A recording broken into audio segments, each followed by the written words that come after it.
اعوذ باللہ من الشیطان الرجیم بسم اللہ الرحمن الرحیم الطلاق مرتان فامساک بمعروف او تسریح باحسان صدق اللہ العظیم۔ پچھلی نشست میں جو مضامین آئے تھے ان میں سے ایک کے بارے میں مجھے احساس ہوا کہ میں نے ایک بات شروع کی تھی لیکن نامکمل رہ گئی۔ آیت الاختلاف کے بارے میں نے عرض کیا تھا کہ وحدت ادیان کے فلسفے کا ایک جز صحیح ہے، ایک غلط ہے۔ صحیح جز کی وضاحت تو ہو گئی کہ یہ تمام جتنے بھی دنیا میں مذاہب ہیں اور دین ہیں یہ سب اسی دین حق سے نکلی ہوئی شاخیں ہیں۔ دین حق سے پگڈنڈیاں مڑی ہیں، صراط مستقیم سے پگڈنڈی مڑی ہے، کوئی بہت دور نکل گئی اور اس کا یوں سمجھیے کہ پہچانی ہوئی صورت بھی پہچانی نہیں جاتی، اتنی دور ہو گئی کہ اس کا اس دین حق کے ساتھ اب کوئی رشتہ نظر ہی نہیں آتا۔ کچھ اتنے دور نہیں ہوئے، قدرے قریب رہے، لیکن سب کی بنیاد ایک ہے۔ ظاہر بات ہے کہ حضرت آدم کی نسل سے بات شروع ہوئی ہے، حضرت آدم کی اولاد ایک ہی امت تھی۔ یہ تفرقے جو بھی ہوئے بعد میں ہوئے ہیں۔ تو وحدت ادیان اس اعتبار سے صحیح ہے کہ دنیا میں تمام ادیان، تمام نظام، تمام مذاہب جو ہیں وہ در حقیقت ایک ہی دین حق کی بگڑی ہوئی شکلیں ہیں، بدلی ہوئی شکلیں ہیں، لیکن اسی سے نکلی ہوئی شاخیں ہیں جنہوں نے شکلیں اپنی بدل لی ہیں۔ غلط حصہ یہ کہ اب جو یہ سب کچھ موجود ہے ان کو ایک کہنا یہ جہالت ہے۔ اب ان کو ظاہر بات ہے کہ ان کی شکلیں اتنی ہو چکی ہیں مختلف ایک دوسرے سے، اور اتنی ان میں تحریفات ہو چکی ہیں، اتنا تغیر و تبدل ہو چکا ہے کہ اب ان کو ایک کہنا موجودہ شکل میں یہ در حقیقت فتنہ ہے اور جہالت ہے۔ دوسری بات جو آخری مضمون آیا تھا 28ویں رکوع میں، دیکھیے اس کی ایک تمہید ہے، وہ سمجھ لیجئے۔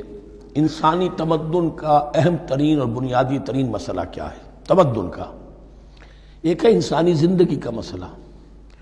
انسانی زندگی کا سب سے پہلا مسئلہ وہی ہے کہ جو حیوانی زندگی کا بھی ہے، اپنی مادی ضروریات، پیٹ کھانے کو مانگتا ہے، سب سے پہلے یہی ہے، اس میں کوئی شک نہیں۔ لیکن اس کے بعد جب دو انسان ملتے ہیں اور اس سے تمدن شروع ہوتا ہے، اس کا سب سے بڑا مسئلہ ہے انسان کی شہوت۔ اللہ نے دو جنسیں بنا دی ہیں، مرد ہیں، عورت ہیں، اور ان دونوں کے درمیان تعلق سے نسل آگے چلتی ہے۔ اب اس معاملے کو کیسے ہارنس کیا جائے، کیسے منظم کیا جائے، یہ جذبہ بہت پوٹنٹ ہے۔ جو فرائڈ نے کہا ہے، بس وہ یوں سمجھیے کہ ذرا زیادہ مرچ مسالہ لگا دیا، ورنہ اس میں کوئی شک نہیں کہ یہ بہت ہی پوٹنٹ جذبہ ہے انسان کا۔ انسٹنکٹ جو ہے، سیکس کا انسٹنکٹ، وہ بہت مضبوط ہے، بہت قوی ہے۔ لیکن جو شے جتنی قوی ہو اتنا ہی اسے پھر، جو گھوڑا جتنا منہ زور ہو اتنا ہی اس کو لگام دینا جو ہے وہ آسان نہیں ہوتا، اس کے لیے پھر مشقت کرنی پڑتی ہے۔ تو اب اگر تو اس سیکس کو اوپن کر دیا جاتا، کھلا سیکس، فری سیکس، آج کل یہ لفظ استعمال ہوتا ہے، فری سیکس، کیوس ہوتا، تمدن میں فساد ہو جاتا۔ اس کے لیے شادی کا معاملہ کہ ایک عورت کا ایک مرد کے ساتھ رشتہ رہے، سب کو معلوم ہو کہ یہ اس کی بیوی ہے، یہ اس کا شوہر ہے، تاکہ اس طریقے سے نسب کا معاملہ بھی چلے اور ایک خاندانی ادارہ وجود میں آئے۔ ورنہ تو خاندانی ادارہ بس کیسے وجود میں آئے گا؟ فری سیکس میں تو خاندانی ادارہ وجود میں آ ہی نہیں سکتا۔ تو شادی کا، نکاح کا یہ رشتہ جو ہے یہ اللہ تعالیٰ نے اختیار کیا اور یہ انسانوں کو سکھایا۔ اب اس میں مرد اور عورت کیا بالکل برابر ہیں؟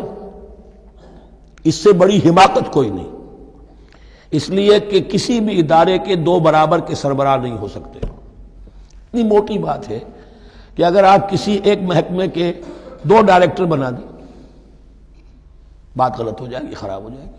ایک ڈائریکٹر، مینیجنگ ڈائریکٹر، دوسرے 10 ڈائریکٹر بنا دیجیے آپ، لیکن اوپر ایک ہوگا، جنرل مینیجر ایک ہوگا، ڈپٹی مینیجر 10 رکھ دیجیے۔ ہر ادارے میں اگر نظم قائم کرنا ہے تو ایک اوپر ٹاپ پر ہونا چاہیے۔ لہذا جب ایک مرد اور ایک عورت، مرد اور عورت انسان ہونے کے ناطے بالکل برابر ہیں، ایک ہی باپ کے نطفے سے بیٹا بھی ہے، بیٹی بھی ہے، ایک ہی ماں کے رحم میں بھائی نے بھی پرورش پائی ہے اور بہن نے بھی، اس اعتبار سے وہ برابر ہیں۔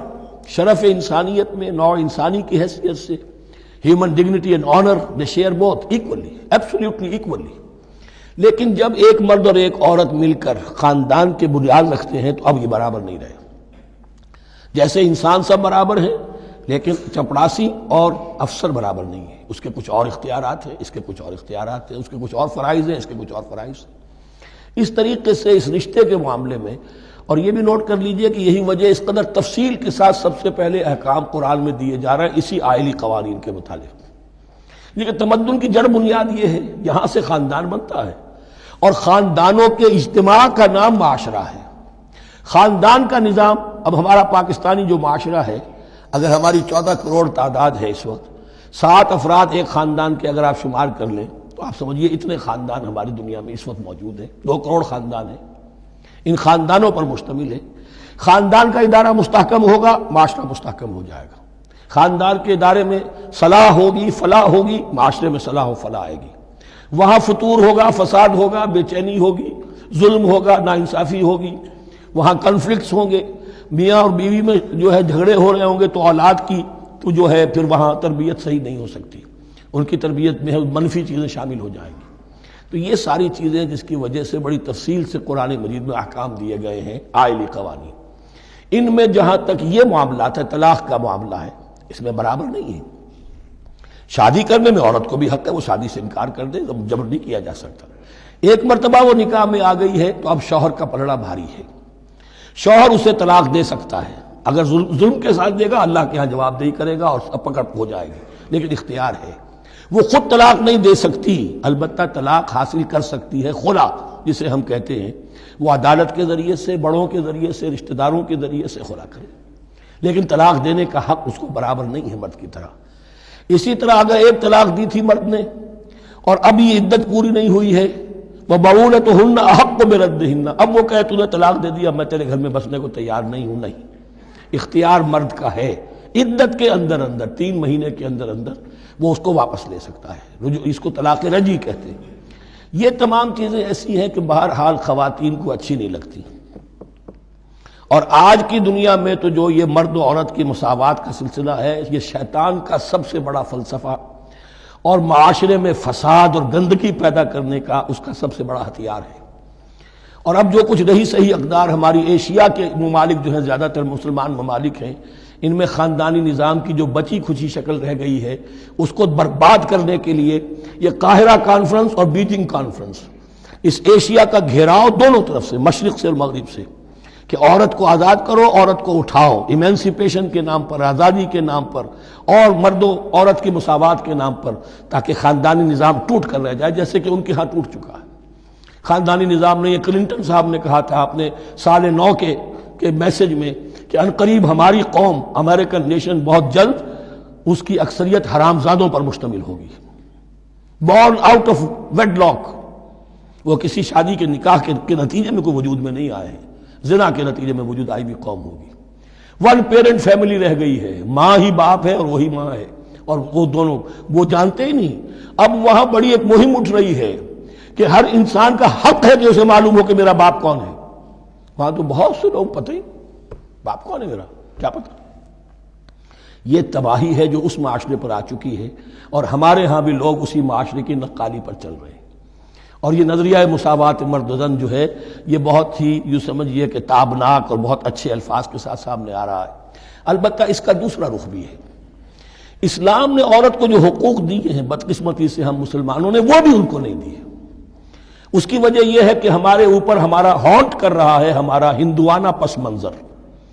ہندوؤں کے معاشرے میں عورت کی کوئی حیثیت نہیں، نہ اس کی وراثت کا حق ہے، نہ وہ بیوہ ہو جائے تو جینے کا حق تھا اس کو، وہ تو پھر ستی ہو جانا چاہیے اس کو، اس کے لیے تو زندگی کا حق بھی نہیں ہے، وراثت تو بہت دور کی بات رہی، کوئی پراپرٹی کا کوئی سوال نہیں، کسی طرح کی کوئی حیثیت نہیں، کوئی لیگل اینٹیٹی نہیں۔ لیکن ہم مسلمان تو ہو گئے، ہمارے آباء و اجداد، تربیت ہوئی نہیں، لہذا ہمارے اوپر وہی تصورات ہیں، عورت کو جو ہے پاؤں کی جوتی کی طرح سمجھنا۔ یہ جو کچھ ہم کر رہے ہیں ان کے جائز حقوق بھی انہیں نہیں دیتے، اس کے نتیجے میں ہم جو مغرب کا ہم پر حملہ ہے اس کو مؤثر کرنے میں گویا ہم مدد دے رہے ہیں۔ اگر ہم اپنی خواتین کو وہ حقوق نہیں دیں گے، اگر ان کے لیے جو اللہ نے جو مقرر کیا ہے وہ انہیں نہیں دیا جائے گا، تو ظاہر بات ہے کہ رد عمل میں پھر جو یہ نعرے ہیں اور بڑے خوشنما جو دعوت اٹھتی ہے وہ لازماً انہیں کھینچ کر لے جائے گی۔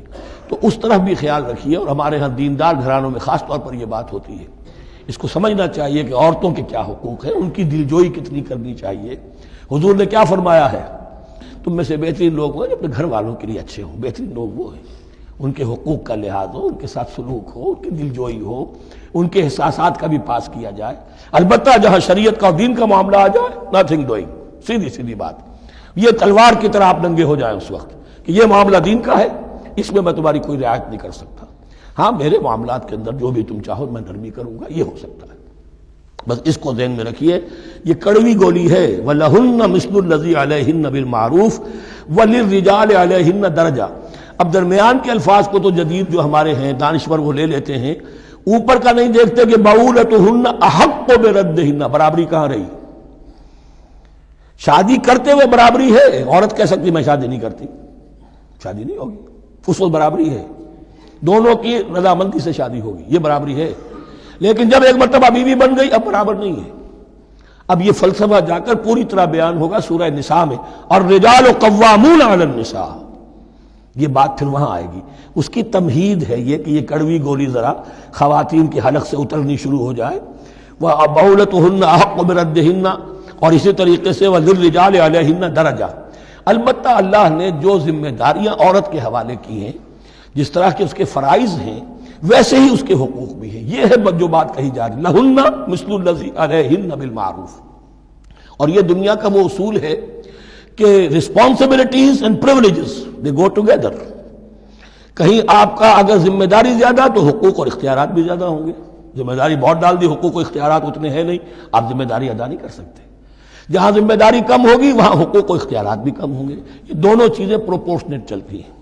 صدق اللہ العظیم۔